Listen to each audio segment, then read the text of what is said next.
Chairman sir, एक बहुत गंभीर विषय पर अविश्वास का प्रस्ताव विपक्ष के सभी दलों ने यहां रखा। दुर्भाग्यवश जिस गंभीरता से हमारे मित्र गोगोई जी ने इस प्रस्ताव को रखा, उसके बाद में जो भाषण मैं सुन रहा हूं, 1953 में क्या हुआ, 76 में क्या हुआ, पैदा भी नहीं हुआ था तू। तो ये सारा जो बताने की बात चल रही है, वो पूरा विषय को लेकर उसकी गंभीरता को कम करने का जो प्रयास हो रहा है, उसकी मैं निर्भत्सना करता हूं। विषय क्यों आया? मेरे मित्र अभी पिनाकिन जी बोल रहे थे, तभी मैं सोच रहा था क्यों लाया अविश्वास का प्रस्ताव। भैया, सिर्फ आदरणीय प्रधानमंत्री जी को लाने की बात नहीं है। बात यह है कि जिस विषय को, मणिपुर के विषय में इतना बड़ा हिंसाचार हुआ, महिलाओं पे अत्याचार हुआ, केंद्र की सरकार 70 दिन चुप रही। अगर चुप न रहती तो विषय नहीं आता। चुप रही, आदरणीय सर्वोच्च न्यायालय ने तमाचा लगाया। If you are you going to act on it, should I intervene? तब जाकर मुंह खुला 36 सेकंड के लिए। ये गुस्सा है, ये बहुत दर्द है, हृदय विदीर्ण है। हम मणिपुर में जाकर आए हैं सर, और ऐसे विषय पर जब हम राजनीतिक बात करते हैं, हमारे पहले भी किसी पूर्वजों ने कहा, महाराष्ट्र की बात मैं भी करूंगा अभी, वो हमें हिंदुत्व सिखा रहे हैं। हम पैदाइशी है, ये हमें हिंदुत्व सिखा रहे। हिंदुत्व में भगोड़े नहीं होते, भगोड़े नहीं होते। जो लोग भगोड़े हैं, वो भगोड़े क्या बोलेंगे? जिनके पास इतना दम होता, उनके पास इतना दम होता। मैंने किसी का नाम तो नहीं लिया, मैंने किसी का नाम नहीं लिया, मैंने किसी का नाम नहीं लिया। मैंने, आप लोग बैठिए प्लीज, नाम नहीं लिया। बैठिए मैंने किसी को नाम नहीं लिया, मैंने किसी का नाम नहीं लिया। आप बोलिए, आप भगोड़े लोग आप अपनी बात कह चुके हैं। अगर हिम्मत होती ना, प्लीज, नो नो नो, अगर हिम्मत होती, जी जी, आप बोलिए, अपनी बात पूरी कीजिए। मैं बोल रहा हूँ सर, जो हुआ हादसा हुआ, अगर हिम्मत थी वो क्या हिंदुत्व सिखाएंगे हमें? जिनको जो जन्म में आए यहाँ, इनको क्या मालूम है बाला साहब क्या थे? वंदनीय बाला साहब ने हिंदुत्व ये बताया, भैया मुझे मंदिर में घंटा बजाने वाला हिंदू नहीं चाहिए, आतंकवादियों को मारने वाला हिंदू चाहिए। यह विचारधारा उनकी। विचारधारा कुछ नहीं सर। आज मैं बताऊंगा इस सदन में सच्चाई क्या है। झूठे लोग सच बताने की कोशिश करते हैं, उस विषय पर मैं आऊंगा। और भी झूठे लोग झूठी बात करके सच्चाई बता, छुपाने की बात करते। अब रही बात जो हुआ वह हादसा, सर महाराष्ट्र की बात आई, आपने कहा अविश्वास प्रस्ताव क्यों? मैं बताता हूं अविश्वास प्रस्ताव क्यों। जिस तरह से आपने बर्ताव किया है, वो मणिपुर के बारे में हो, हिंदुत्व के बारे में हो, और अन्य आपकी राजनीतिक सामाजिक नीति जो रही, मैं आपको बता देता हूं। आज की सरकार भी जो कहते हैं ना, हमने किया हिंदुत्व के लिए, इनको छोड़ दिया। अरे जिनको छोड़ा वो तुम्हारे पास आए वापस। जिनका नाम लेकर आदरणीय प्रधानमंत्री जी ने कहा कि नेशनल एनसीपी पार्टी क्या है? Natural corrupt party. उन्होंने भरी सभा में, भरी रैली में कहा, 3 दिन बीते, उस रैली में आगे कहा 70,000 करोड़ का घोटाला हुआ, सिंचाई का घोटाला हुआ, बैंकों का घोटाला हुआ। 4 दिन में जिनके नाम पर घोटाले थे, सभी महाराष्ट्र की सरकार में शामिल हुए।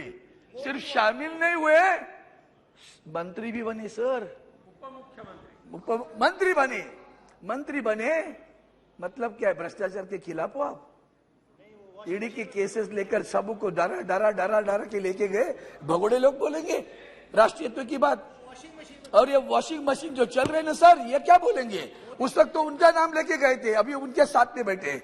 आज विषय गंभीर किस बात का है कि आदरणीय प्रधानमंत्री जी ने छुप कर बैठे, माननीय सर्वोच्च न्यायालय तमाचा लगाने के बाद।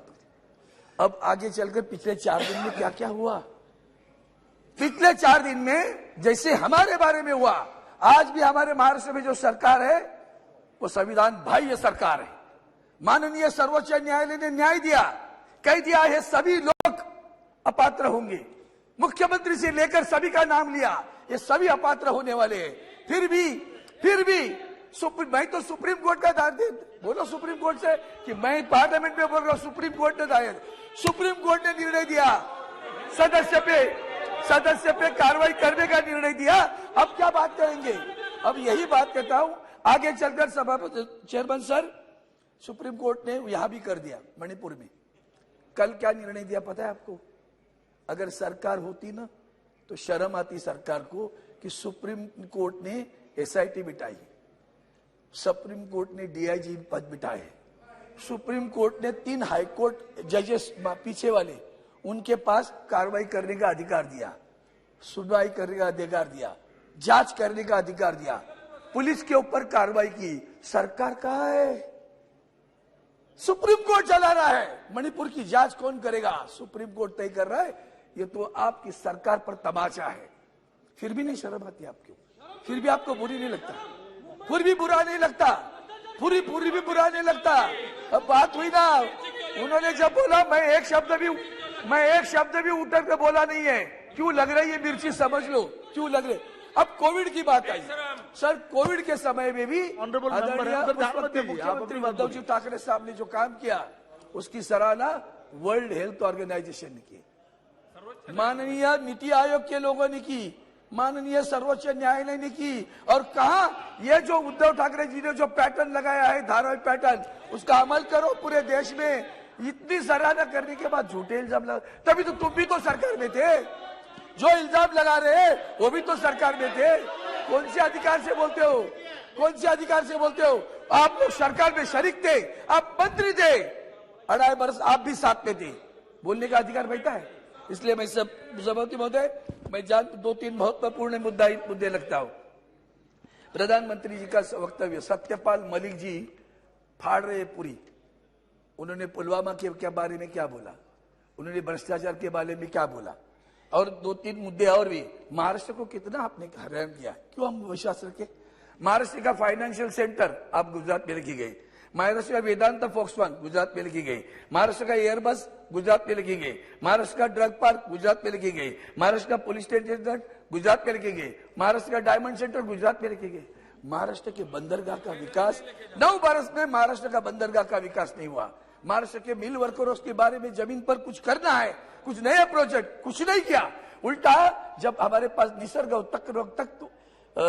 तख्ते का चक्रवात आया था तो आदरणीय प्रधानमंत्री जी वहां गुजरात में भी आया था, गुजरात में घूमे, उनका हेलीकॉप्टर आगे नहीं आया, पीछे गया वहां से। महाराष्ट्र के ऊपर ध्यान नहीं दिया, इतना सारा इल्जाम लगे।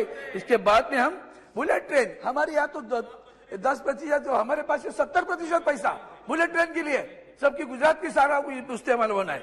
सभापति महोदय, महत्वपूर्ण विषय ऐसे है कि इसमें जो चीजें उन्होंने की है, खास करके 1 मिनट, आपको बुरा लगना चाहिए था, किसानों का आंदोलन हुआ, 100 से ज्यादा लोग मर गए, बुरा नहीं लगा।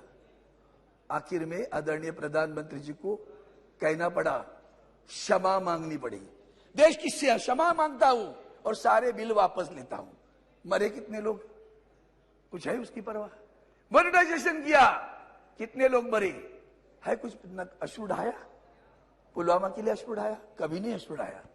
यही तो दुख है, यही तो दर्द है। संवेदनाहीन सरकार चला रही है। और इसलिए सभी सभापति महोदय, आज जो काम हो रहा है, यहाँ जो खास करके पब्लिक सेक्टर हमारे जो बेचे जा रहे हैं, बेरोजगारी है, महंगाई है, अभी तो सभी ने बोला तो मैं उससे ज्यादा नहीं बोलूंगा।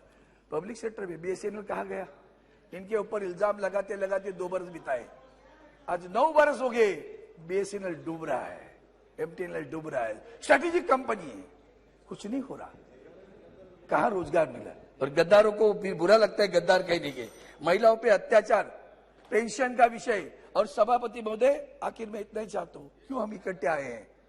हम इंडिया, हमारा इंडिया कहते हो तो बुरा लगता है, आप तो खेलो इंडिया कहते हो, बेचो इंडिया कहते हो।